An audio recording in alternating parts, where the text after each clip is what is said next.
আসসালামু আলাইকুম viewers, welcome to my channel Mariyam's creation. আপনারা সবাই কেমন আছেন? আশা করছি ভালো আছেন। আজকে আমি নিয়ে এসেছি একটি কিউট ব্যাগের চার্মের টিউটোরিয়াল। এই টিউটোরিয়ালটি আমি খুব সহজভাবে আপনাদের কাছে তুলে ধরেছি। আশা করছি আপনাদের কাছে খুবই ভালো লাগবে। এটি আপনারা চাবির রিং হিসাবেও কিন্তু ব্যবহার করতে পারবেন। আর বন্ধুরা, ছোট্ট একটি কথা বলে রাখছি, যদি আমার ভিডিওতে আপনাদের কোনো প্রবলেম থাকে বা বুঝতে অসুবিধা হয় তাহলে অবশ্যই আমাকে কমেন্টস করে জানাবেন। তো বন্ধুরা, কথা বলতে বলতে আমি কিন্তু স্লিপ নোট দিয়ে কিছু চেন করে নিচ্ছি।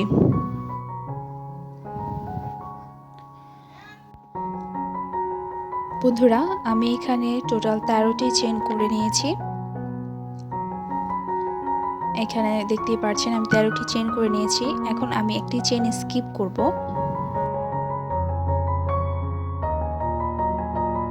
তো একটি চেন স্কিপ করে আমি এখানে সেকেন্ড যে চেন আছে সেখানে আমি একটি হাফ ডাবল ক্রোশি করব।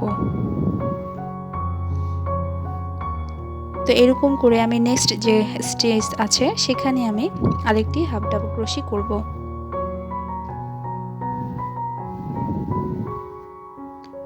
তো এরকম করে আমি 11টি চেনে আমি 11টি হাফ ডাবল ক্রোশি করব। অর্থাৎ প্রত্যেকটি চেনেই কিন্তু আমরা হাফ ডাবল ক্রোশি করব। তো আমি হাফ ডাবল ক্রোশি করে ফিরে এসেছি এবং লাস্ট চেনটা করে নিই।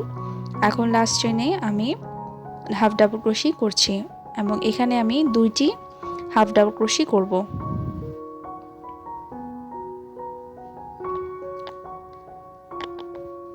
এখন আমি নেক্সট যে স্টিচ আছে সেটা মানে এটার অপোজিট সাইডের যে স্টিচটা আছে সেখানে আমি হাফ ডাবল ক্রোশি করছি এবং এখানে আমি প্রত্যেকটি স্টিচে হাফ ডাবল ক্রোশি করব এবং এখানেও আমি 11টি হাফ ডাবল ক্রোশি করব।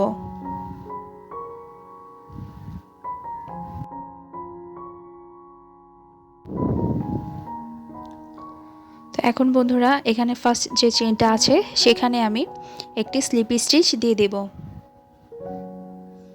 তো আমার এই রাউন্ডের কাজটি কিন্তু শেষ। আমার প্রথম রোটি কিন্তু কমপ্লিট হয়েছে। এখন আমি সেকেন্ড রোয়ে কাজ করব এবং এখানে আমি একটি চেইন করে নিয়েছি। এখন আমি সেম স্টিচে আবার একটি হাফ ডাবল ক্রোশি করব।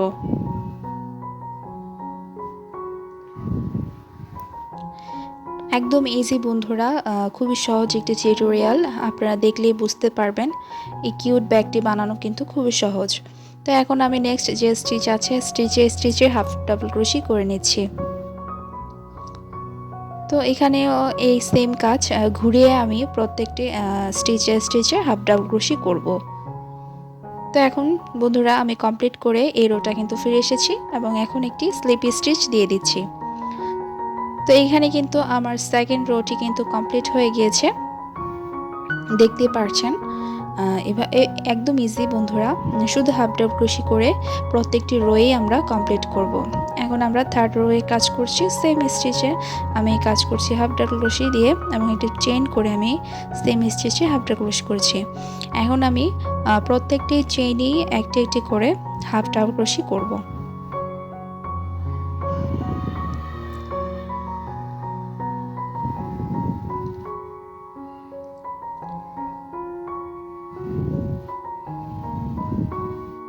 তো এরকম করে আমি প্রত্যেকটি রাউন্ড কমপ্লিট করব। এরকম করে আমি কমপ্লিট করে ফিরে এসেছি। এখন বন্ধুরা, আমি দেখিয়ে দিচ্ছি এখানে কয়টি রো হয়েছে। 1 2 3 4 5 6।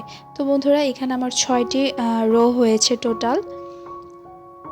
তো এখানের কাজ কিন্তু আমার এখানে কমপ্লিট। তো এখন আমি নেক্সট ধাপে চলে যাব। এখানে প্রথম আমি কি করব, 2টি চেন স্কিপ করে থার্ড যে চেন আছে সেখানে মার্ক করব। দেখতেই পাচ্ছেন বন্ধুরা আমি কিভাবে মার্কটি করছি, আপনারা একটু লক্ষ্য করুন। আমি কিন্তু 2টি চেন স্কিপ করে থার্ড স্টিচে মার্ক করে নিয়েছি এবং এভাবে আমি কাজটি করব।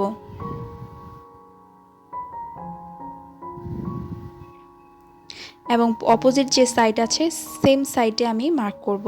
তো আমি এখানে মার্ক করিনি, আমি চোখের আন্দাজে কাজটি করেছি, আপনারা আপনাদের সুবিধার্থে মার্ক করে নিতে পারেন। এখন আমি একটি চেন করে নিচ্ছি এবং সেম স্টিচে একটি হাফ ডাবল ক্রোশি করছি।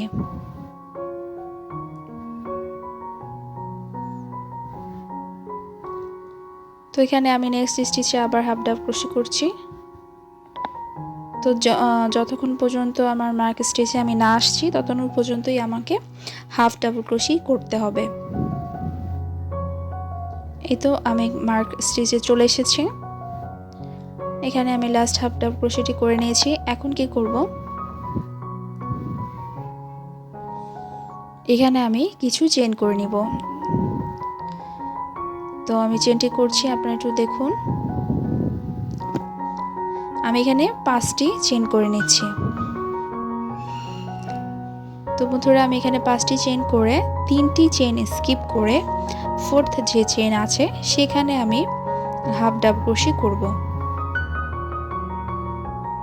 তো দেখতে পাচ্ছেন আমার কিন্তু প্রথম হ্যান্ডেলটা হয়ে গিয়েছে। এখন সেম অপোজিট সাইডে যে এটার মাপ দিয়ে কিন্তু আপনারা করতে পারেন, প্রথম হ্যান্ডেলটার মাপ দিয়ে, তাহলে পরিমাপটা সহজ হবে। তো এখন আমি মাপ করে নিচ্ছি, অর্থাৎ প্রথম যেখানে আমি 2টি স্টিচ স্কিপ করেছি এখানে কিন্তু 2টি স্টিচ স্কিপ করে মার্কটা করে নিয়েছি।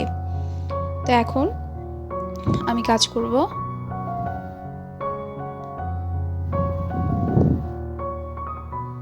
এখন নেক্সট যে স্টিচ আছে সেখানে হাফ ডাবল ক্রোশি করব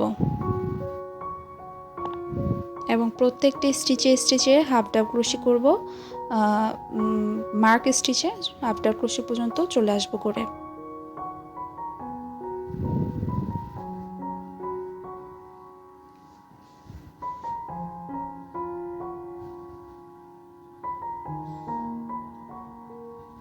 তো বন্ধুরা আমরা কিন্তু মার্ক স্টিচে চলে এসেছি।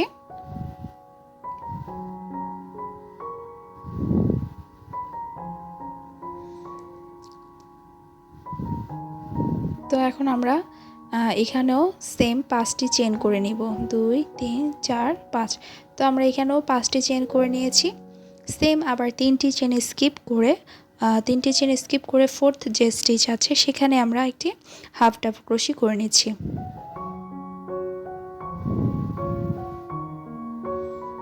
এখন লাস্ট যে স্টিচটা আছে সেখানে আমরা একটি হাফ ডাবল ক্রোশি করছি।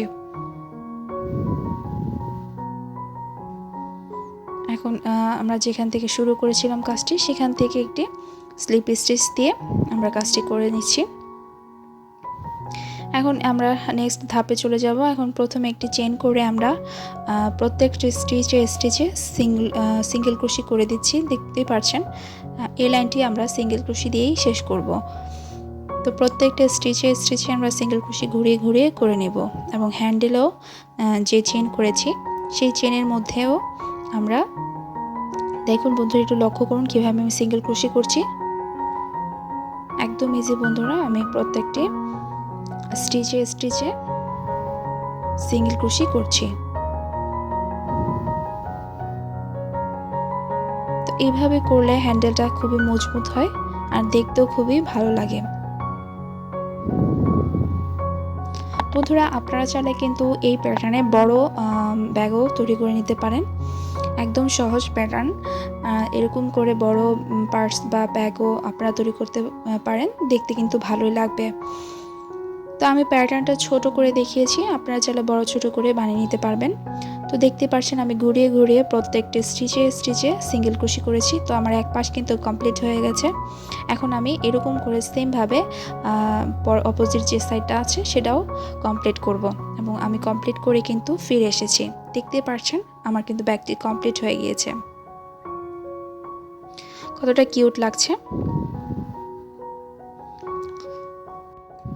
এই তো বন্ধুরা আমি একটু সৌন্দর্যের জন্য এই ছোট ফ্লাওয়ারগুলো বসিয়ে নিয়েছি, আর এই মিনি ফ্লাওয়ারের টিউটোরিয়াল কিন্তু আমার চ্যানেলে দেওয়া আছে, আপনারা চাইলে দেখে আসতে পারেন, আর আমি ডেসক্রিপশনে লিঙ্ক দিয়ে দেব।